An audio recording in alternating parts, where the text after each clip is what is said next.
네, 안녕하세요. 스포일러 김승현입니다. 저희는 오늘 영등포 타임스퀘어에 나와 있습니다. 오늘 KGM의 무쏘 풀체인지 시승 행사가 있어서 나왔는데요. 오늘 디젤 모델과 가솔린 모델 모두 타볼 수 있다고 해서 역대급 가성비라고 불리는 풀체인지, 어떤 모델을 사야 되고 실제로 살만한지 그런 것들을 종합적으로 알아보겠습니다.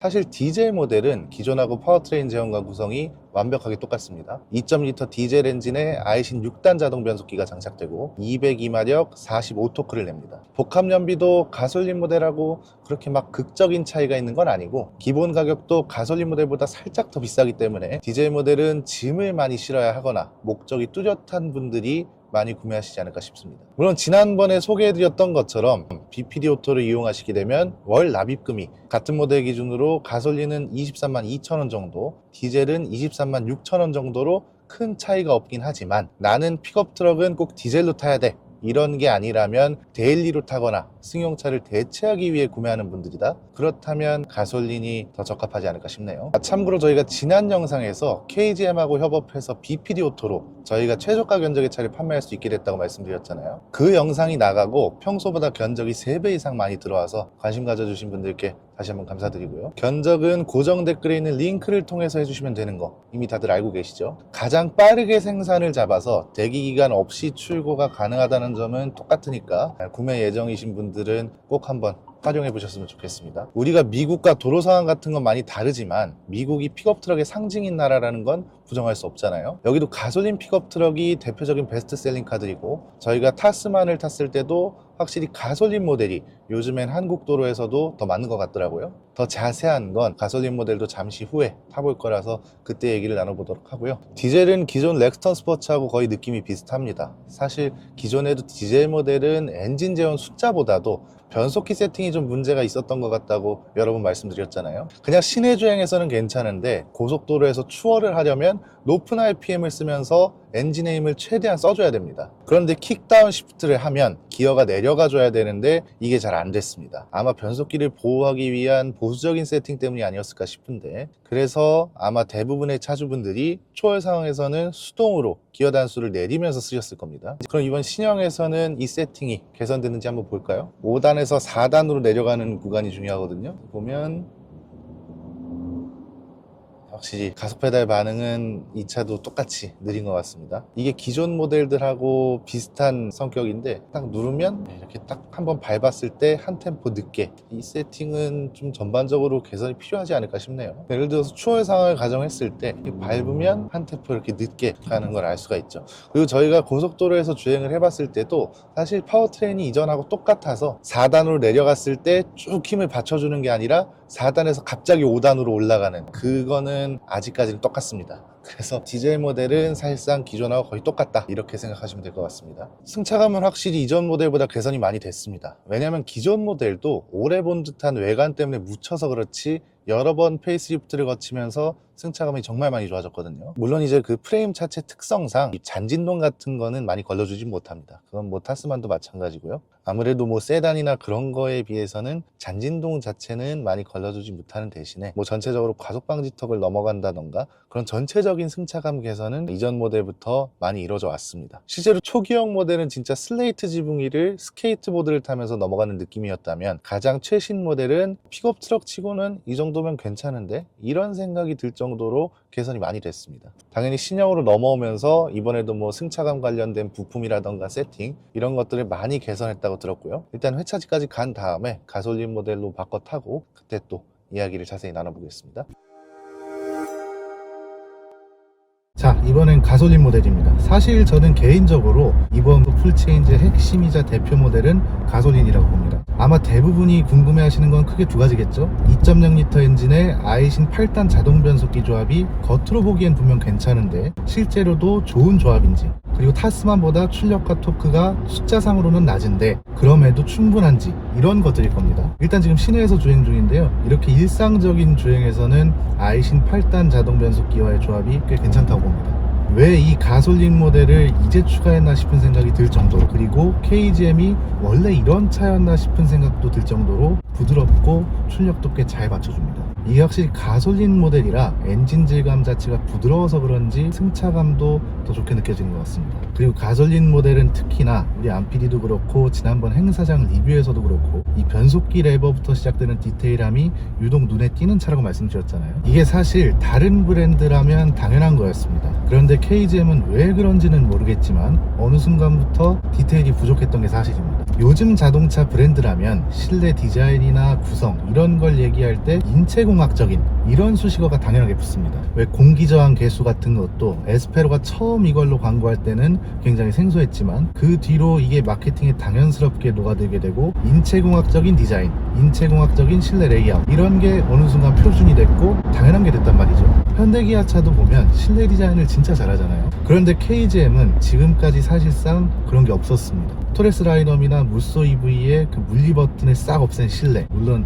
디스플레이라도 아주 치밀하게 설계했다면 모르겠지만 그게 아닌 상태에서 디자인됐기 때문에 단점이 당연히 더 극대화되죠. 그런데 이번 무쏘는 그게 아니라고 했죠. KGM에는 없었던 디테일을 챙기기 시작했고 아예 새롭게 디자인된 기어 레버라던가 이 온도 조절 버튼도 다이얼식으로 바뀌었고, 사실 이 실내 디자인 자체가 그렇게 오래된 건 아니거든요. 레이아웃이나 이 구성 자체가 가장 최근 페이스리프트 모델부터 적용된 거라서 큰 틀은 유지하면서 디테일한 부분들, 기존에 불편했던 것들을 개선하는 것에 중점을 뒀기 때문에 저는 개인적으로 나쁠 건 없다고 봅니다. 실제로 보면 딱히 구식이다 이런 느낌도 없고 픽업 트럭에 잘 어울리면서 깔끔하게 디자인되지 않았나 이런 생각이 들고요. 스티어링 휠도 무쏘 EV랑 토레스는 육각형이 들어가는데 이번 무쏘는 원형 스티어링 휠이 다시 적용됐습니다. 이게 훨씬 낫죠. 지금 그때 말씀드렸던 대로 이 UI UX랑 계기판 디자인이랑 다 바뀌었거든요. 지금 게 확실히 보기가 좋습니다. 훨씬 세련됐고 아무래도 BMW를 좀 참고한 것 같은데 오히려 이 계기판 UI 같은 경우는 BMW보다 더 보기가 좋습니다. 아무래도 헤드업 디스플레이가 없다 보니까 시인성을 좋게 신경을 좀 쓴 것 같은데 선명하고 속도랑 보기가 좋고, 지금 뭐 스티어링 휠 조향 보조나 아니면은 뭐 어댑티브 크루즈 컨트롤 정보라든지 이런 것도 직관적으로 잘 보여주는 것 같습니다.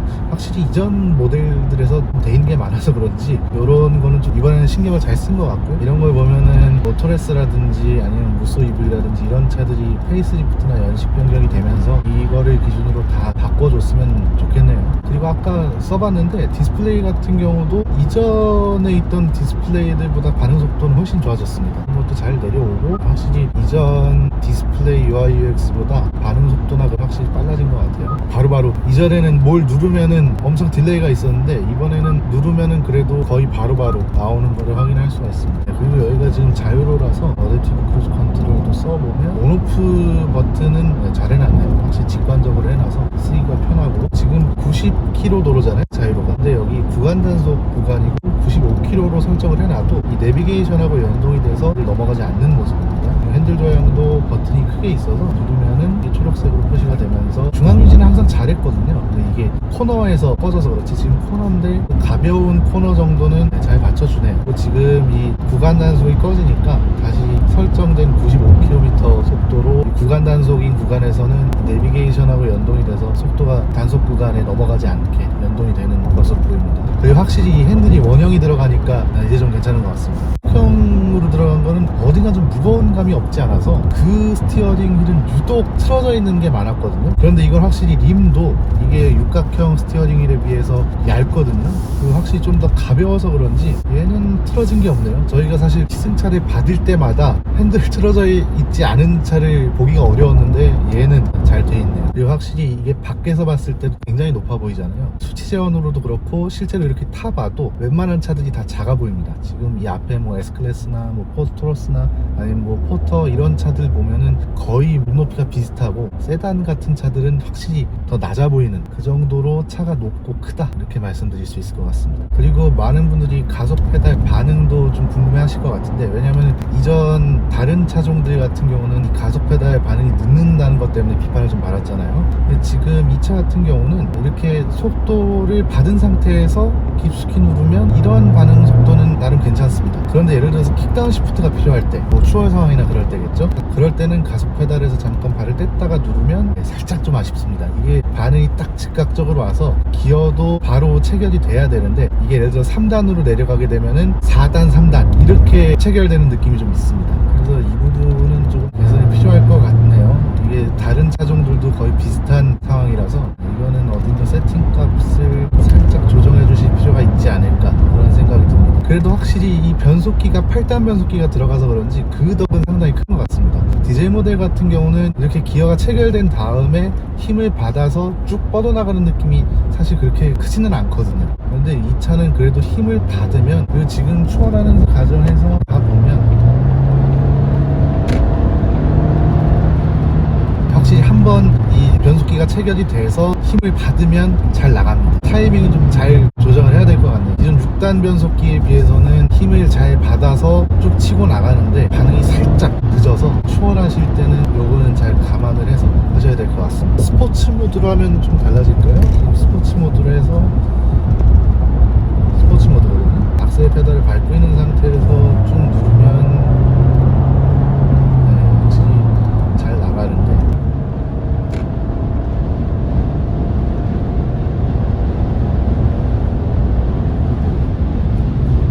확실히 8단 변속기가 힘을 잘 받쳐줍니다. 고속에서도 속도를 좀 많이 내도 잘 나가네요. 그래서 렉스턴도 풀 체인지 되기 전에 그 마지막 렉스턴도 8단 변속기가 들어가잖아요. 그 차 같은 경우는 아이신 변속기는 아니고 현대모비스의 그 8단 변속기가 들어가는데, 그 차도 디젤 엔진임에도 불구하고 굉장히 힘을 잘 받쳐주거든요. 그래서 확실히 이 풀 체인지의 디젤 모델도 그렇고 변속기만 바뀐다면은 확실히 더 좋은 모습을 보여주지 않을까 이런 생각이 드네요. 네, 지난번에 저희가 외관이랑 실내 리뷰 해드렸었는데 오늘 잠깐 간단히 또 다시 살펴보겠습니다. 이 차는 지금 저희가 아까 타고 온 차량 같은 경우는 그 디자인 패키지가 적용이 됐어요. 근데 이 차 같은 경우는 디자인 패키지가 적용되지 않은, 그래서 여기 보시면은 이 전고랑 그런 게 확실히 저 차보다 높죠. 근데 이게 확실히 아까 그 실내에서도 말씀을 드렸지만 이 보닛 높이가 상당히 높습니다. 그래서 실제로 저희가 얼마 전에 타스만을 또 한번 보고 왔는데 그 차랑 비교해도 실제 재원 수치도 그렇고 전체적으로 많이 커졌다. 그리고 지금 이 컬러가 판매량 1위라고 합니다. 그래서 구매하실 분들은 참고하시고요. 그리고 여기 옆으로 와보시면, 그때는 이제 실내에서 봐서 이 캐릭터 라인 같은 거를 제대로 볼 수가 없었는데, 이게 사진상으로 봤을 때는 이렇게 쭉 올라가는 느낌이라서 이게 또 별로라고 하시는 분들도 계시는데, 이게 실제로 보면은 괜찮습니다. 이게 뭐 딱히 막 이렇게 올라가는 느낌이 없고 전체적으로 길어지고 위에 전고도 높아져서 이 정도 측면이면은 픽업 트럭 치고는 괜찮지 않나 그런 생각이 듭니다. 이 차 같은 경우는 옆에 스포츠바가 이렇게 적용된 모습이고요. 그리고 저희가 테일게이트, 이 차 같은 경우는 양산형 모델이니까 한번 살펴보면, 다시 열어볼까요?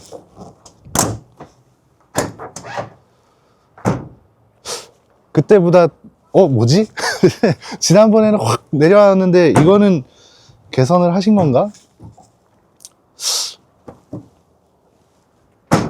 아니네요. 이게 사실 저희 그 무쏘 EV도 가지고 있잖아요. 그 차 같은 경우는 이게 부드럽게 열리는데 이 차는 양산형 모델인데도 그냥 쿵 하고 내려오네요. 이게 저희가 좀 생각을 해봤습니다. 근데 사실은 그 무쏘 EV 같은 경우는 4,800만 원 시작이고 이 차 같은 경우는 2,990만 원 시작이잖아요. 그래서 거의 한 2천만 원 정도 차이가 나서 어떻게 보면은 당연한 차이인가? 이런 생각이 들기도 합니다. 그리고 이 차량 같은 경우는 저희가 타고 온 디젤 모델인데 보시면은 확실히 저 차량보다 전고가 좀 낮아 보이죠? 이거는 그 디자인 패키지가 적용된 겁니다. 근데 확실히 오프로드 모델 같은 경우는 좀 튜닝을 해가면서 타면 괜찮을 것 같은데, 그냥 튜닝을 하지 않고 타실 거라면은 이 디자인 패키지도 괜찮을 것 같습니다. 보통 이 픽업 트럭을 타시는 분들이 꼭 다 오프로드만 다니시는 건 아니니까 상황에 맞게 구매를 하시면 될 것 같고요. 그리고 저희가 타고 온 차량 같은 경우는 이게 왜 다 다르지? 방금 전 거는 쿵 내려왔는데 또 쿵 안 내려오네요. 이거는 저희가 따로 여쭤봐야 될 것 같은데, 어쨌든 이 차 같은 경우는 지금 롱데크 모델이고요. 사실은 뭐 이게 거의 실현 가능성이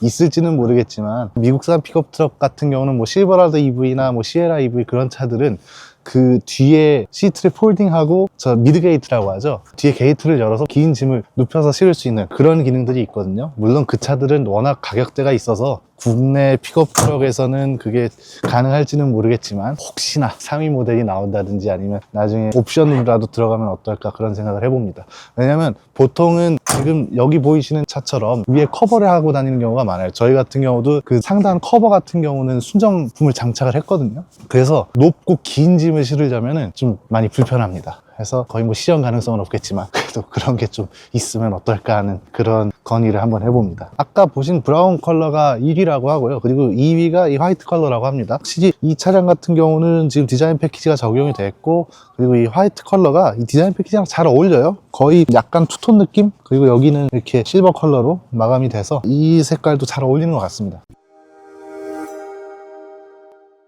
사실 조만간 나갈 저희 기획 시승기에서 더 자세하게 말씀드리겠지만 이 픽업 트럭 라인업을 무쏘 브랜드로 분리한 이유가 이제야 좀 보이는 것 같죠. 무쏘 EV가 출시됐을 때만 해도 이게 대체 뭐지 싶었습니다. 왜냐면 계획은 굉장히 원대해 보이는데 이걸 대변해 줄 만한 차가 없었거든요. 무쏘 EV는 사실상 토레스 파생 모델이었기 때문에 무쏘 브랜드를 새로 론칭한다는 걸 대변해주기에는 당연히 부족했습니다. 항상 순서가 중요하다고 말씀드렸잖아요. 스타리아를 먼저 출시하고 그랜저를 출시하면 스타리아를 닮은 그랜저가 되는 것처럼 브랜드한테는 출시 순서가 굉장히 중요합니다. 뭐 시기상 어쩔 수 없긴 했지만 무쏘 EV가 무쏘 브랜드를 표현하기엔 역부족이었고, 그러나 이번 무쏘 풀체인지는 거의 모든 게 새롭습니다. 새로운 패밀리룩이 만들어졌고, 가솔린 모델도 추가가 됐고, 아이신 8단 변속기도 추가됐고, 변속기 레버를 비롯한 디테일에도 새로운 것들이 적용됐습니다. 즉 앞으로 무쏘 브랜드의 방향성은 지금 타고 있는 이 무쏘 풀체인지부터 시작된다고 보면 된다는 겁니다.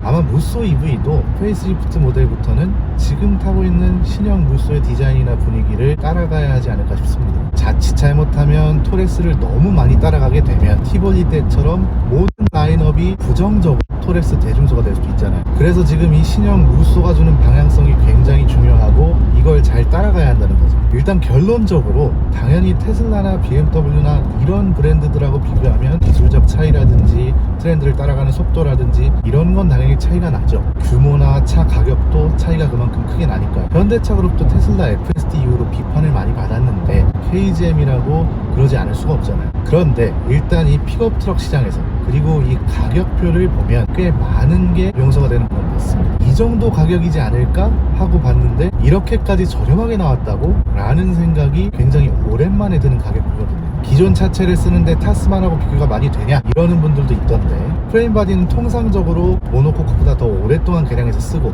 그걸 가장 잘 보여주는 사례가 모하비, 그리고 이 모하비의 차체를 이용해서 만든 게 타스만인데 어떻게 이런 논리가 나오는 건지는 사실 좀 이해가 안 됩니다. 시장은 거짓말하지 않으니까 판매량을 보면 되고요. 참고로 신형 출시 전에도 넥선 스포츠 라인업은 판매량이 꽤 꾸준하게 나왔고, 무쏘 EV도 전기차인 걸 감안한다면 판매량이 타스만하고 비교했을 때 꽤 잘 나왔었기 때문에 개인적으로는 이번 판매량도 기대가 됩니다. 일단 오늘 시승기는 이 정도로 마무리를 하고요. 저희가 조만간 차를 또 받아서 기획 시승기로 더 자세한 이야기를 전해드리도록 하겠습니다. 지금까지 저는 스포일러 김승현이었습니다. 감사합니다.